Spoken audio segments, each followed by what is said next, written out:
It is all about Guruji, because उन्होंने I think in सत्संग के थ्रू हमें संभाल कर रखा, और जो चीज़ें हमें नहीं पता थी, जो हमारे सबके अपने अपने लेवल पे वहम है, गुरुजी उसको कैसे दूर कर रहे थे। सो now I will share the main सत्संग, क्योंकि जो भी पुरानी संगत के थ्रू सुना है वो यही कि जो हमारा मेन सत्संग होता है वो यही होता है कि गुरुजी ने हमें कैसे अपने साथ जोड़ा। So now I will go to the background. I am basically from Delhi and my name is Jyoti Sachdeva. And बहुत बहुत गुरुजी का शुक्राना उस पल के लिए, कुर्बान जाई उस वेला सुहावी जित तुमरे द्वारे आया, कि I think that was the best moment जब गुरुजी हमें बुलाते हैं। सो आई वाज इन सुभाष नगर दिल्ली में। मेरी एक फ्रेंड है, शी इज़ अ डिज़ाइनर, तो मैं उसके शोरूम पे गई, मुझे अपने किसी प्रीमियर के लिए कोई ड्रेस बनवानी थी। एंड वहाँ पर गुरुजी का सेम यही वाला स्वरूप जो कि अभी आप देख रहे हैं, यही गुरुजी का स्वरूप। एंड उसने मुझे बोला, मैंने कहा ये कौन है? तो उसने मुझे बोला ये हमारे गुरुजी हैं। मैंने ना मुंह ही मरोड़ लिया साइड पे। आई सेड ओके, मतलब जैसे मुझे कोई फ़र्क नहीं पड़ता, ओके। कहती तू चलियो एक बारी। आई सेड हम नहीं मानते किसी गुरुजी को, हम तो अपने गुरु ग्रंथ साहब जी को ही मानते हैं। मतलब आई वॉज क्लियर कि बस गुरु ग्रंथ साहब ही सब कुछ हैं और कुछ है ही नहीं। तो उसने ना मुझे, जैसे गुरुजी संगत के मुंह से वर्डिंग्स निकालते हैं, उसने मुझे बोला वहाँ ना तेरी गुरबानी चलती है। मैं बहुत खुश, एक वो ऊम्फ फैक्टर था अंदर कि अच्छा हमारी गुरबानी चलती है। तो मतलब एक अपर हैंड, या आप उसको एटीट्यूड बोल लो या जो भी, क्योंकि गुरुजी रोज़ हमारी मनजाई करते हैं इस एटीट्यूड के ऊपर भी और एरोगेंस के ऊपर भी। तो मैंने बोला चल ठीक है, चलते हैं। तो मैं चली गई, और दिमाग में ऐसा कुछ नहीं था कि कोई नी नुक्कड़ निकालने हैं या कुछ भी। It was just like that कि हमारी गुरबानी चलती है, तो हम किसी गुरु के पास नहीं जा रहे, हम तो अपनी गुरबानी सुनने जा रहे हैं। सो आई एंटर्ड मंदिर। मुझे ध्यान है कि जब पहली बार गई थी तो मेरी बारी आई थी जहाँ वो शिव जी की मूर्ति है ना, जहाँ वो फाउंटेन है, तो वहीं पे बैठी हुई थी। तो गुरबानी चल रही थी, बट आंखें बंद करके आई वॉज एन्जॉइंग। चाय प्रसाद आया, बड़ा स्वाद था, तो पी लिया। तो मतलब वो भी ऐसा नहीं, तब ये नहीं सोचा कि चाय प्रसाद है तब आया, चाय आई है। आई वॉज टायर्ड, 1 घंटे से आते टाइम, जर्नी के टाइम, सो चलो पी ली। So I was happy. अंदर गए मत्था टेकने, तो देखा, उसने बस इतना ही बताया था मेरी फ्रेंड ने कि वहाँ पर 4 जनों को लंगर इकट्ठा करना होता है, ज़रूरी नहीं है कि तेरी बारी मेरे साथ ही आएगी। और इतना ही पता था कि सारा प्रसाद ख़त्म करना है, बस दैट्स इट, और कुछ पता ही नहीं था। और उसने हाँ ये भी बोला था कि Guruji is not in his physical form. और मेरा दिमाग कुछ नहीं चला, मैं बस गई अंदर। जैसे ही हॉल में पहुंची तो महाराज की आसन था। आसन पे ऑफ कोर्स गुरुजी, अब थोड़ी बहुत जो गुरुजी ने सोची दी है कि वो ऑफ कोर्स वहाँ होते हैं, बट उस टाइम एज ए ले मैन मेरे को लगा चेयर तो खाली है, कोई है ही नहीं है। एनीवेज मत्था जब टेकने लगी तो मैंने देखा गुरु नानक देव जी की स्वरूप है वहाँ पर। So now I am going to tell you कि जैसे ही मैंने मत्था टेका, मैंने गुरुजी को ऐसे ही बोला, बिकॉज आई थिंक रियल सत्संग तभी है जब हम वर्ड टू वर्ड सच बोलें और उसे तोड़ मरोड़ के ना बोलें। तो मैंने गुरुजी की तरफ देख के बोला, मैंने कहा एक्सक्यूज़ मी, आप जो भी हो ना, मैं आपको मत्था नहीं टेक रही हूँ, मैं अपने बाबा जी को मत्था टेक रही हूँ। सो मैंने बाबा जी की तरफ झुक के, मतलब अपना सिर उधर करने के बजाय बिल्कुल सामने कर लिया कि आई एम लीस्ट इंटरेस्टेड, मैं तो अपने बाबा जी को मत्था टेक रही हूँ। सो मत्था टेका और लंगर प्रसाद खाया, घर आ गए। और मुझे कुछ पहली बार में कुछ फील नहीं हुआ, ना कोई ऑरा, ना कोई पॉजिटिविटी, नथिंग। आई केम होम, वापस आके कैसा लगा, कोई मतलब न्यूट्रल सा जवाब, ठीक है जो भी। फिर 1-2 बार वो फ्रेंड गई क्योंकि मेरे घर के पास ही रहती थी, तो I was like tag long कि मतलब चलो चल लेते हैं। बट एक मेरे अंदर की एक विश थी, बिकॉज उससे 2 साल पहले मैं मुंबई में थी एंड मैं किसी प्रोजेक्ट पे गई थी, पर वो प्रोजेक्ट पे काम नहीं कर पाई थी क्योंकि मेरा एक्सीडेंट हो गया था और मैं वापस आ गई थी दिल्ली। तो 2 साल से दिल्ली में ही थी, बट अंदर की विश कहीं थी कि मुझे दोबारा से मुंबई जाना है, जो किसी को नहीं पता, शायद मुझे भी नहीं पता, but it was inside me. तो अब क्या हुआ, 6-7 महीने हो गए और शायद ही मैं 2 या 3 बार गई होंगी मंदिर, मुझे ध्यान भी नहीं है। ऐसा नहीं कि मैं कोई बहुत बड़ी बिलीवर हो गई या फॉलोअर हो गई, पर इट वॉज जस्ट लाइक कि दोस्त जा रही है तो चलो चले गए, गाड़ी से वो ले गई, गाड़ी से छोड़ दिया, तो नो हैसल, क्योंकि मुझे कहीं भी दूर जाने में बहुत तकलीफ़ होती है, मुझे लगता है ओहो नो नो नो नो, दूर नहीं कहीं जाना। तो हम, अब मुझे नहीं पता कि Guruji has already started working in my life, मतलब वो अपना काम पहले ही शुरू कर देते हैं। और मुझे आज भी लगता है कि मैं तब भी मूर्ख थी और आज भी मूर्खता में कोई कमी नहीं है, क्योंकि वो रोज़ ही मूर्खता को गुरुजी दिखा भी देते हैं और सुधारते भी हैं। तो मैं मुंबई शिफ्ट हो गई 7 महीने बाद ही, और ये नहीं पता कि ये गुरुजी कर रहे हैं। मुझे लगा ओहो नई जॉब मिल गई थी, अच्छा जॉब भी मिली है इस बीच में, and I was in some bank, तो जॉब भी मिली। और जॉब का जैसे नोइंगली मैंने ट्रांसफ़र ले लिया मुंबई में, क्योंकि मुझे मुंबई ही शिफ्ट होना था। पर ये नहीं पता था कि ये सब गुरुजी प्लान कर रहे हैं, ये मैं नहीं प्लान कर रही हूँ। मैं मुंबई पहुँची और एक दिन मैं मुंबई में, आई थिंक 1 महीना ही हुआ होगा, आई वॉज़ वेरी अपसेट, मतलब समझ में नहीं आ रहा था कि ज़िंदगी कहाँ जा रही है। क्योंकि जब आप शुरू में किसी भी शहर में जाते हो, there is lot of struggle, emotional struggle भी होती है, फाइनेंशियल स्ट्रगल भी होती है, it's not easy. And Mumbai is a different city all together, it has its own struggles. तो मैं एक दिन बड़ी परेशान, तो मेरी मॉम की फ्रेंड का ना मैसेज आया कि गुरुजी का मंदिर ना मुंबई में भी है। मुझे लगा अरे वाओ, दिस इज़ लाइक, ये तो मतलब ठीक है चलो फिर। वो इतनी परेशान, क्योंकि उस टाइम कुछ समझ ही नहीं आया कि ज़िंदगी में चल क्या रहा है। तो मैंने क्या किया, गूगल पे एड्रेस निकाला, वहाँ पे एक फ़ोन था मुंबई मंदिर का, फ़ोन कर लिया कि, क्योंकि मुझे अंधेरी शिफ्ट होना था, पर इनिशियली पहले महीने में मैं अपनी फ्रेंड के घर रुक रही थी, उसके घर पर रह रही थी, and this family was out. मुझे लगा यार अकेले बैठ के क्या करना है, जैसे मुझे ना बहुत ज़्यादा सोशलाइजेशन नहीं पसंद। उन्होंने बोला हम बाहर घूमने जा रहे हैं, would you like to come along. I said नहीं मुझे कुछ काम है ऑफिस का, जबकि मुझे कोई काम नहीं था। मतलब मुझे शुरू से अपने मी टाइम की आदत है कि मुझे अपने आप को टाइम देना। तो वो लोग चले गए, but I was very upset. वो पढ़ा, मैसेज पढ़ा, फ़ोन किया, पता चला मंदिर खुला है, फटाफट चेंज किया, कुछ नहीं पता रास्तों का। एंड जो मुंबई मंदिर का एड्रेस है वो है कांदीवली ईस्ट, और मैं रह रही थी कांदीवली वेस्ट में। अब वेस्ट ईस्ट हमें तो पता है कांदीवली का मतलब कांदीवली, पर मुंबई में वेस्ट ईस्ट इज मतलब अलग दो साइड टाइप्स। मैंने सोचा अब जो होगा देखा जाएगा। मैंने ऑटो पकड़ा और ऑटो वाले को बड़े कॉन्फिडेंटली बोला जहाँ जाना है। तो और अंदर ये चल रहा है, मैं गुरुजी कह रही हूँ गुरुजी संभाल लेना, मुझे तो रास्ते भी नहीं पता नहीं कैसे जाएंगे, रात का टाइम है। हाउएवर गुरुजी ने मुझे मुंबई मंदिर पहुँचाया। उस दिन पहली बार मतलब मैं जब मंदिर गई, मेरा पहला एक्सपीरियंस, बहुत रोई। अब ये नहीं पता क्यों रो रही हूँ, ये भी नहीं पता कि क्योंकि जॉब का ट्रांसफ़र लिया था, ये भी नहीं पता कि ये काम का स्ट्रेस है, इमोशनल स्ट्रेस है, पर्सनल लाइफ का स्ट्रेस है। अब ये नहीं पता, क्योंकि हम जिसको भी रोते हुए देखते थे शुरू में, तो ऐसे लगता था ओहो ये तो बड़ा दुखी इंसान है, but it is not like that. उस दिन मुझे ऐसा लगा था कि मतलब यू नो समटाइम्स हमने आज तक ज़िंदगी में कभी भी रोते हैं तो हम लोगों की नज़रों में ना सिंपैथी, या एक नया वर्ड आ गया है एम्पैथी, वो देखते हैं। बट मेरे साथ वो वर्ड्स कुछ नहीं थे, मुझे कोई फ़र्क ही नहीं पड़ रहा था कि लोग मेरी तरफ देख रहे हैं, बट मैं बहुत रोई। उस दिन मुझे कुछ फ़ील हुआ, मतलब वो गुरुजी के तरीके होते हैं जब उन्होंने हमें जो फ़ील कराना होता है। सो अभी तक मुझे कुछ नहीं समझ आया गुरुजी के बारे में, और अभी भी समझ में नहीं आया। ना मैंने गुरुजी का मुझे नाम पता था, ना मुझे ये पता था वो कौन है, उनकी हिस्ट्री क्या है, उनकी बुक्स कौन सी होती हैं, नथिंग। मुझे बस ये लगा कि मैं इस अकेले शहर में हूँ, अब ये शायद ये एक जगह मिल गई है, मुंबई की टाइमिंग्स पूछे, और मुझे लगा अब जब मैं दुखी होंगी ना, मैं बस यहाँ चली जाऊँगी। अब आई थिंक यही चीज़ मुझे शांति दे सकती है, मुझे कुछ और शांति नहीं दे सकता लाइफ में। जॉब चलती रही, स्ट्रगल्स चलते रहे, और मैंने बीच बीच में मंदिर जाना शुरू कर दिया, बिकॉज मैं गुरुद्वारे जाती थी तो गुरबानी पसंद थी, तो लगता था चलो वहाँ गुरबानी जा रहे हैं।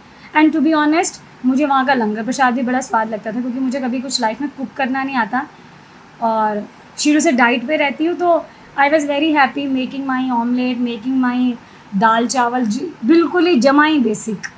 बट वहाँ पर लंगर भी खाने को मिलता था, तो I was very happy types कि भगवान मेरे से प्यार भी कर रहा है, and I am getting a homemade langar की महिमा समझने में सालों साल लग गए, सालों साल। इसीलिए मैंने पहले ही बोला कि मैं तब भी मूर्ख थी और आज भी। फिर अब ना मैं गुरु नानक देव जी को पहले मत्था टेकती थी और गुरुजी को बाद में टेकती थी। अब ये मेरे और गुरुजी के अंदर की कहानी चल रही है कि मैंने उनको बाद में मत्था टेकना और गुरु नानक देव जी को पहले। तो ये गुरु जी महाराज का कैलेंडर भी मुझे उन दिनों मुंबई दरबार से मिला, लगाया घर पे।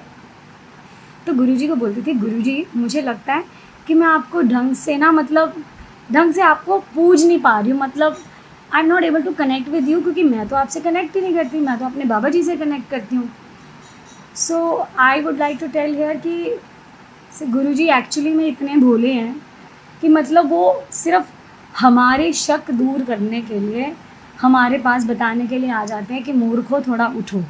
सो the same thing happened with मी।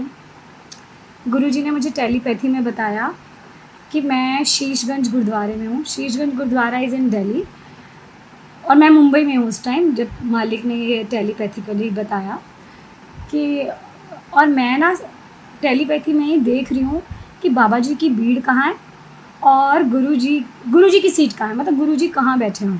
मतलब टेलीपैथी में भी मेरी चालाकियाँ ही चल रही हैं उनके साथ, और उनको पता है कि मैं बहुत चालाक हूँ, मतलब चालाक in the sense this if and but. तो मैंने गुरुजी को देख रही हूँ, बस उनको चेक कर रही हूँ कि इनका आसन कहाँ पर है।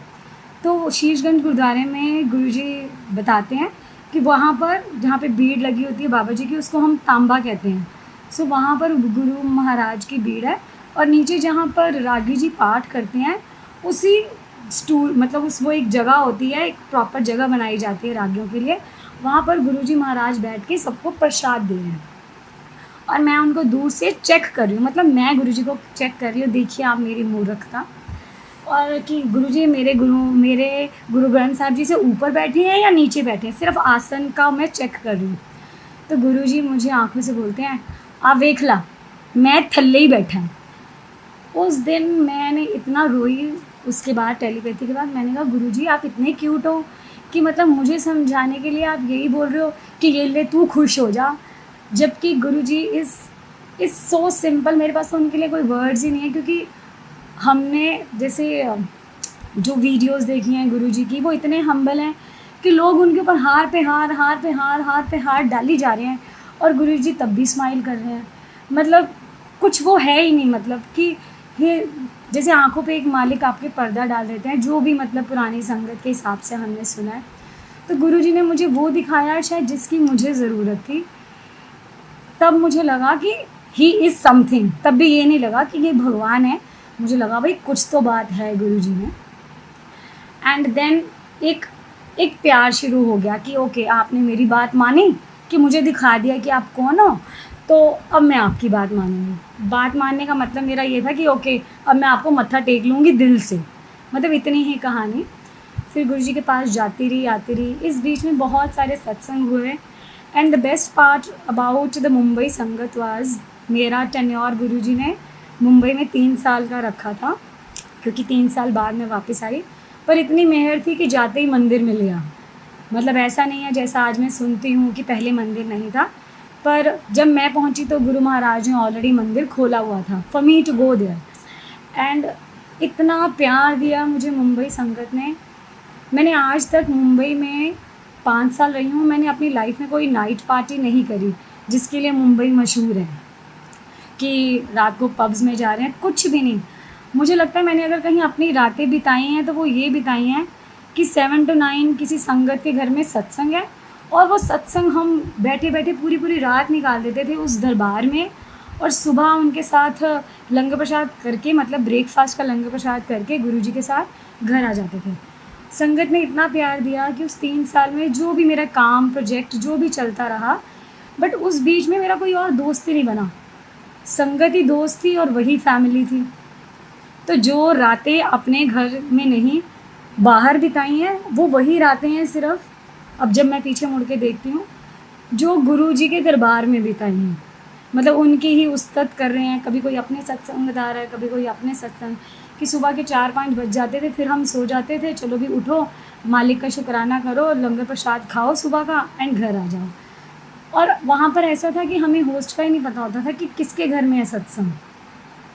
तो इट वाज, शायद हम सबके बारे में गुरुजी को पता होता है कि कौन कैसे कनेक्ट कर पाएगा। तो जब विद ऑल ड्यू रिस्पेक्ट, जब मैं दिल्ली, अगर मुझे ऐसा लगता है इट इज़ ओनली जेनरिक, तो मैं उसको जेनरिक नहीं कर रही हूँ, सिर्फ अपने तक रख रही हूँ, कि मुझे ऐसा लगता है शायद मैं दिल्ली में होती तो गुरुजी को पता था कि इसको शोर शराबा या फिर बहुत सारे लोग इसको मतलब मुझे नहीं समझ में आते। तो वो उन्होंने वो परिवार मुझे छोटा सा दिया, उसी परिवार में सत्संग करना, गुरुजी के मंदिर पहुंचना, तो सबसे आगे की सीट घेर लेनी मतलब लिटरली घेर लेनी, जानबूझ के 5:30 बजे पहुंच जाना और वहाँ पर बिल्कुल सामने गुरुजी की बारी आ जाती थी, बैठे रहना, लंगर प्रसाद करना, घर आ जाना। फिर गुरु महाराज, और आई मस्ट से एक बार और से कि वो 3 साल मेरे ऐसे बीत गए जिसमें स्ट्रगल्स भी थी, लाइफ भी बहुत ऊपर नीचे हुई, इमोशनल लेवल पे, पर्सनल लेवल पे, प्रोफेशनल लेवल पे। लेकिन ऐसा लगता था कि तब समझ नहीं आई थी, समझ दिल्ली आकर आई वापस, कि जैसे ना किसी ने मुझे संभाल रखा हो, जैसे Guruji was holding me tight to his chest. क्या पर उस टाइम समझ नहीं आया, सब कुछ होता गया, स्ट्रगल्स भी होती रही, पर ऐसा लगता था जैसे ना संभले हुए हैं, मतलब रोना ही बंद हो गया था। पहले होता था गुरुजी से मांगना शुरू, गुरुजी आज आपने ये कराना है, आज आपने वो कराना है, आज आपने मुझे ये चीज़ देनी है, कल आपने मेरा ये काम कराना है। तो मैंने बहुत मांगा गुरुजी से, बहुत बहुत बहुत मांगा। उस बीच में the best thing that happened is Guruji ने मुंबई में बहुत सारी पुरानी संगत के साथ मिलाया मुझे, और ऐसा मिलाया कि जैसे जिस घर में पुरानी संगत ठहर रही होती थी, गुरुजी महाराज उसी घर में मुझे ठहरा देते थे संगत के घर में, और पुरानी संगत से बातें करी जानी 3-4 घंटे, गुरुजी के बारे में पूछते रहना। तो लगता था वाओ, मज़े आ जाते थे। तो गुरुजी के बारे में सुनने में मज़े आने लग गए। मज़ा must be the wrong word, sorry, थोड़ी सी लैंग्वेज प्रॉब्लम है, मतलब आनंद आने लग गया। तो अब जब मैं 3 साल बाद वापस आती हूँ, एक बार क्या हुआ, हाँ, I should not forget this. जैसे गुरुजी महाराज की कोई भी ब्रेसलेट या कोई भी स्वरूप प्रसाद या आपको कोई बुक प्रसाद मिलता है, तो हमें लगता है कि हमें मिल गया रैंडमली। हमें रैंडमली तो कुछ मिलता ही नहीं है लाइफ में। मतलब गुरु महाराज अगर आपको अपनी कोई चीज़ दे रहे हैं, तो वो उनकी ही ब्लेसिंग है कि वो आपको क्यों दे रहे हैं। और हम लोग ना सोचते हैं अरे गुरुजी, अभी कोई बंदा जुड़ा उसको तो फटाफट सब कुछ मिल गया, तो मैंने भी ये सब कुछ किया, और मैंने जो मांगा वो तो आप मुझे दे नहीं रहे हो। पर आई थिंक ये जो वाइज के जवाब हैं, ये गुरुजी धीरे धीरे देते हैं। अब एक दिन क्या हुआ, I was very upset in Mumbai for something. 3 साल मेरे को होने वाले थे मुंबई में, और एकदम से मैं किसी संगत के घर पर गई, तो वहाँ पर उनके रूम में थी, और वो अंकल वहाँ आए। मैं अपनी एक फ्रेंड के साथ वहाँ गई थी। तो मैंने एक बुक थी सुखमनी आंटी की, वो ऐसे ही खोल के पढ़ ली, 4-5 बुक्स पढ़ी थी। तो मुझे लगा चलो किसी के घर में आई है कोई ब्लेसिंग, तो कोई मुझे क्यों देगा, तो चलो एक आध चैप्टर खोल के फटाफट पढ़ लो, और यही सोच लेंगे कि बस इतनी ही ब्लेसिंग लिखी है, जो मैसेज लिखा होगा बस वही मेरा सत्संग होगा, दिमाग तुम्हारा छोटा ही है। और this uncle he entered the room, उन्होंने देखा कि मैं पढ़ रही हूँ या जो भी, तो ही सेड ज्योति मासी, वो मुझे मासी बुलाते थे क्योंकि उनकी रियल मासी का नाम भी ज्योति है। तो rather than calling me Jyoti aunty, he used to call me Jyoti masi. He said ज्योति मासी, ये एक आप रख लो। एंड मेरे को तो लगा कि बस कौन सा खजाना ही मिल गया ज़िंदगी में। हालांकि मुझे कुछ नहीं पता कि ये बुक मुझे क्या देने वाली है, and what is going to be the significance of this book. वो गए कमरे से, और मैंने तो उस बुक को सार लिपट गई कि भाई आज तो मतलब खजाना ही मिल गया। आई हैड नो आइडिया कि अब ज़िंदगी आगे क्या लिख रही है। संगत जी, मुझे 1 महीना भी नहीं हुआ उस बुक को पढ़ना शुरू किया अपने घर पर आकर, गुरुजी ने ऐसा प्लान बना दिया कि मुझे दिल्ली वापस आना पड़ा। मैं 3 साल बाद दिल्ली आ गई, और ऐसा नहीं कि मैं कोई खुशी से आई, मुझे मुंबई शुरू से पसंद था। I wanted to stay in Mumbai, पर मालिक के हुक्म को मालिक ही जानते हैं, हम उसमें इफ़ एंड बट या वाई ना ही ढूंढें। So it is that. So this सत्संग वॉज अबाउट कि गुरुजी ने कैसे जोड़ा, and now the real journey begins with him. अभी तक क्या था, गुरुजी थ्योरी दे रहे थे कि मतलब थ्योरी में ही सिखा रहे थे मुझे, पुरानी संगत के सत्संग सुना रहे थे। तब हमें लगता था हम सिर्फ आनंद ही ले रहे हैं, पर मुझे लगता है जो भी सत्संग हम सुनते हैं वो हमें सालों साल हमारी सोल में घुस जाते हैं, और वो हमें टाइम आने पे याद आते हैं कि उस संगत ने हमें ये सत्संग सुनाया था। सो आई केम बैक टू दिल्ली, और मेरे एक फ्रेंड है जो कि पहले से भी मुंबई में था, वो मुंबई मुझे जानता था इन द सेम इंडस्ट्री। तो उसने मुझे बोला, उसको पता चल गया कि ज्योति वापस आ गई है। उसने बोला फ़ोन करके कि ज्योति तू संडे को गुरुजी के मंदिर चला गई मेरे साथ? मैं तो जाता ही हूँ, you just have to come to my place, I will go there. उसकी सेवा लगी हुई थी मंदिर में, तो मेरे साथ चला करियो, मेरे साथ वापस आ जाया करियो। उसने बोला संडे को चलेंगे। तो मुंबई जाने से पहले because I was in a corporate life, तो मेरे को शुरू से होता था Saturday Sunday is for the family, तो अपना फैमिली टाइम किसी को नहीं देना, मतलब आई वॉज वेरी क्लियर कि Sunday is a family day.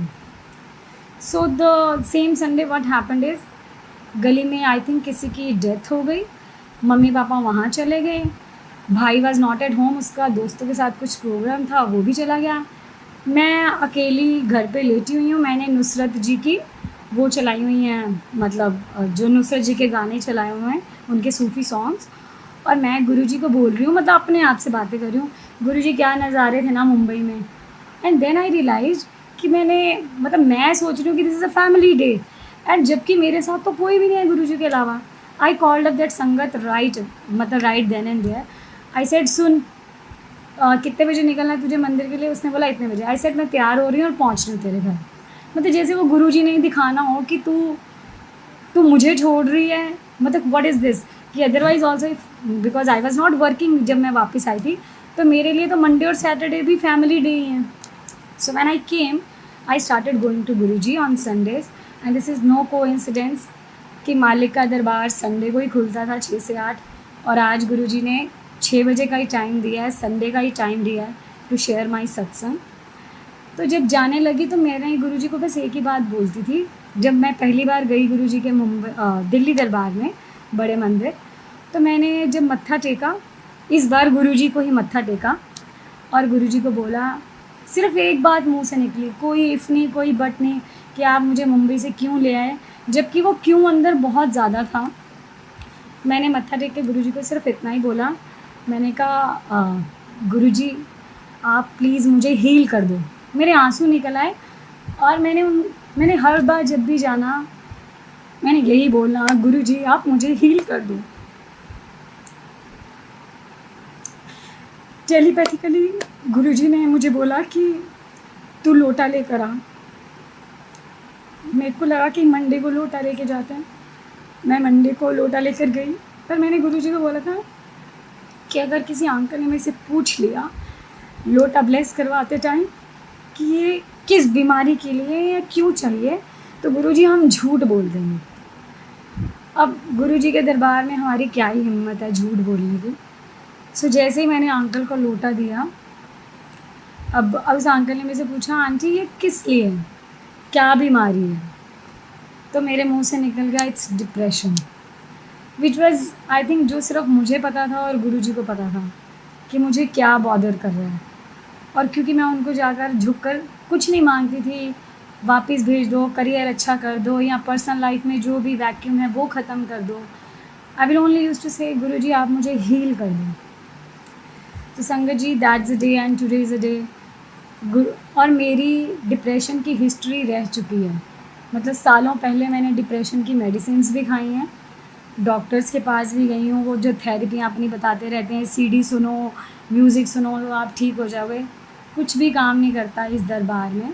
और मैंने गुरुजी को यही बोला था कि आप मुझे हील कर दो, और मैंने कोई गोली नहीं खानी है। गोली से मतलब था कि मुझे, because I only new and Guruji only new कि आई हैड डिप्रेशन, बट ना मेरी फैमिली को पता था ना किसी को, और आज तक भी मेरी फैमिली को ये नहीं पता कि I was going through a depression. It was only between me and Guruji. And Guruji ने कैसे मुझे धीरे धीरे धीरे धीरे डिप्रेशन से निकाला वो बस वही जानते हैं, उनकी लीला वही है। और दिस वॉज अबाउट मी कि how he gave me a new life. और जो मेरे इफ्स एंड बट्स उनके साथ होते थे ना, आपने गुरुजी ऐसा क्यों किया, आपने वैसा क्यों किया, एक एक चीज़ का जवाब मालिक ने, मैं उनको मुझे ऐसा लगता है मैं गुरुजी को ना अब भगवान और परमात्मा, क्योंकि हम बचपन से यही सुनते हैं कि भगवान का यही नाम है कि वो परमात्मा है या वो भगवान है, पर मुझे लगता है अगर उससे बड़ा कोई नाम है तो गुरुजी मेरे लिए वही है। सो मैंने सुखमनी आंटी के मुंह से ये सुना था कि वो गुरुजी नहीं है, वो मालिक हैं। सो बहुत सारे सत्संग जो हमने सुने होते हैं वो हमें धीरे धीरे समझ में आते हैं। तो गुरुजी महाराज को मालिक बोलें या मालिक से भी ऊपर कोई वर्ड है तो वो वही है मेरे लिए। और सबसे बड़ी बात जो मतलब मुझे ऐसा लगता है कि जैसे अगर मैं अपने मम्मी पापा की बात करूँ, now this was about my life. अगर मॉम डैड की बात करूँ तो मेरे पापा एक बार मम्मी पापा मुझसे मिलने मुंबई मंदिर आए थे। That was my first visit of my father. मेरी मम्मी तो यहाँ मंडे को चली जाती थी गुरुजी से मिलने, पर पापा ऐसे कोई कनेक्टेड नहीं थे। तो जब पहली बार पापा मुंबई मंदिर गए, पहली बार जा रहे थे वो, so I was holding my father. वो थोड़े से कमज़ोर हैं, तो मम्मी तो आगे चली गई, उनको पता है अब ज्योति साथ में है तो वही उनको पकड़ के लाएगी, शी नोज़ इट। तो she was in her own धुन कि अब गुरुजी से मिलना है, तो मतलब हम पागल ही हो जाते कि चाहे हम कितने साल पहले गुरुजी से मिलने जा रहे थे या हम आज भी जाएं, I think the feeling is still the same कि आप पता नहीं कहाँ ही जा रहे हो मतलब। तो that was the first time when my father entered the मंदिर एंड और शायद गुरुजी को पता था कि बिकॉज़ मेरे पापा आज तक बड़े मंदिर नहीं गए हैं, पर उनको यही था क्योंकि मुझे होता है कि चलो उनको धीरे धीरे लेके जाना है तो बाकी लोग डिस्कम्फर्ट ना हो या जो भी, मतलब मुझे ऐसा लगता है गुरुजी के लिए हम सब वीआईपी हैं। बट फिर भी किसी से वो बोलना कि हाँ वीआईपीओं की तरह हमारा ये काम करा दो, उसमें मुझे लगता है कि हम गुरुजी को छोटा कर देते हैं। क्योंकि अगर हम गुरुजी को, मुझे ऐसा लगता है कि मैं गुरुजी के लिए वीआईपी हूँ और हम सब वीआईपी हैं, तो कोई जुगाड़ या फिर कोई अप्रोच लगाने की ज़रूरत है नहीं, वो आपको खुद ही फील करा देते हैं कि मैं हूँ तुम्हारे साथ। So on that very day Guruji Maharaj ने पापा से भोग लगवाया बड़े मुंबई मंदिर में। तो मुझे ऐसा लगता है उस दिन मुझे पहली बार लगा, मैं इतना रोई जब तक मालिक को वो प्रसाद वो ग्रहण कर रहे थे कि गुरुजी आपने तो एक ही और फर्स्ट मीटिंग में ही मेरे पापा को लाइफ टाइम के लिए ब्लेस कर दिया। एंड संगत जी उसके बाद पापा ना कभी मुंबई मंदिर गए ना दिल्ली मंदिर, विद नो ग्रजेस वो रोज़ मेरे साथ बैठते हैं 7 से 8, मतलब जब भी गुरुजी बैठाते हैं, कभी मिस भी हो जाता है, बट उनको मेरे से ज़्यादा तांग होती है कि अच्छा खोल अब, मतलब 7 बजने वाले हैं।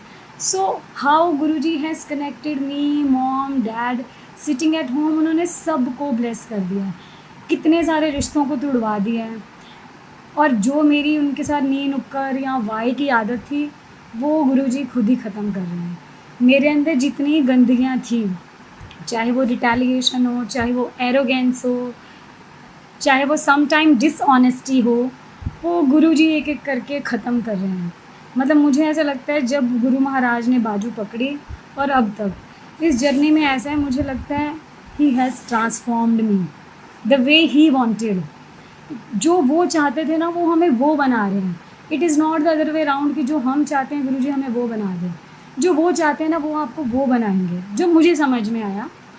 और आई थिंक मैंने टाइम काफ़ी ले लिया, बट मुझे ऐसा लगा था मेरे पास कोई सत्संग नहीं होंगे तो 15 मिनट में शायद दिस विल बी एंड, मतलब ख़त्म हो जाएगा। बट एक दो सत्संग और दिमाग में गुरु महाराज डाल रहे हैं, so I will share that. And then this was about my mom dad, my personal life. And पता नहीं एक सत्संग है जो मैंने कभी शेयर नहीं किया, this is about my personal life. तो जो मालिक का हुक्म मैं वो शेयर करती हूँ। तो thank you Guruji for healing. I think आप सत्संग इसीलिए करा रहे हो क्योंकि मुझे भी ब्लेस कर रहे हो और शायद किसी और संगत को भी सत्संग सुनना होगा तो उसके लिए भी वो ब्लेसिंग है। So I was in a relationship with somebody for 3 years and मैं पहली बार उसके साथ मुंबई से वापस आने के बाद जब मैं उनके साथ गुरुजी के मंदिर गई, पहली बार बड़े मंदिर उनको लेकर, तो गुरुजी ने मुझे पहली मीटिंग में ही बोल दिया था, मैं इन दिनों तेरा ब्याह नहीं कराना। I still have a goose bumps while I am telling this, sharing this सत्संग। सो गुरुजी कहते हैं मैं इन दिनों तेरा ब्याह नहीं कराना। और मुझे लगा कि मेरा वहम है, मैंने ऐसे ही सुन लिया। मुझे लगा नहीं गुरुजी डजंट नो, मतलब हम इतने बड़े बेवकूफ़ हैं कि मैं उस टाइम भी गुरुजी को बोलूँ गुरुजी नहीं अब मुझे लगता है आपको पता नहीं है, but this relationship is going to work out because families also knew each other, families में भी सबको पता था। संगत जी मैं उसके बाद घर आती हूँ, मैंने गुरुजी के थॉट को ना इग्नोर ही कर दिया क्योंकि हम सबको आदत है डिनाइल में जीने की कि नहीं कुछ सुन लिया तो वो डिनाइल हो गया। मतलब अगर कुछ अपने मतलब की भी बात हो रही है तो गुरुजी को मान लिया, कुछ अपने मतलब की या अपनी चॉइस से हट के कुछ बात हो रही है ना तो हम गुरुजी की मान नहीं पाते हैं। ये मेरा एक्सपीरियंस है, मैं सबके लिए नहीं ये बात बोल रही क्योंकि जो पुरानी संगत के मुझसे सुना वो यही कि सबके क्वेश्चन पेपर भी अलग हैं और सबकी दवाइयों के इंजेक्शन्स भी अलग हैं। तो शुक्राना इस ज़ूम सत्संग का और ये सब लाइव सत्संग का, जिससे हमने पुरानी संगत को सुन के और इस 6 महीने में भी इस जर्नी में सीख रहे हैं और कनेक्ट कर पा रहे हैं अपनी लाइफ से कि गुरुजी जो पहले बोलते थे, he is very well doing all the same things, बस हमारे समझने में देरी है। So I am coming back to my personal life satsang. तो गुरुजी ने मैंने कहा कि मैं इंदिरा तेरा ब्याह नहीं कराना। तो मैं आ गई, मैंने गुरुजी की बात को इग्नोर कर दिया। संगत जी आई थिंक हफ्ता हुआ होगा, back to back Guruji started unfolding, मतलब एक के बाद एक पर्दा उठा रहे हैं। And I got to know कि ये सारी चीज़ें अगेंस्ट हो रही हैं। जो सारी चीज़ें पहले पॉजिटिव होती थी वो सारी चीज़ें अगेंस्ट। तो ऐसा दिन आ गया विदिन अ मंथ, मतलब जब मालिक ने कोई हुक्म आपको कर दिया। इसीलिए शायद पुरानी संगत कहती है it is your 1-to-1 connection with Guruji.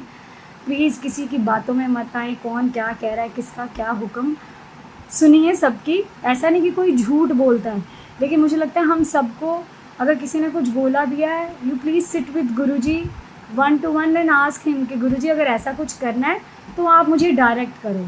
Nobody is wrong, nobody is right, this is Guruji's wordings. तो गुरुजी ने मुझे बोला, मैं इतनी बड़ी मूर्ख कि मैंने फिर भी इग्नोर कर दिया कि मैंने तो कुछ सुना ही नहीं है।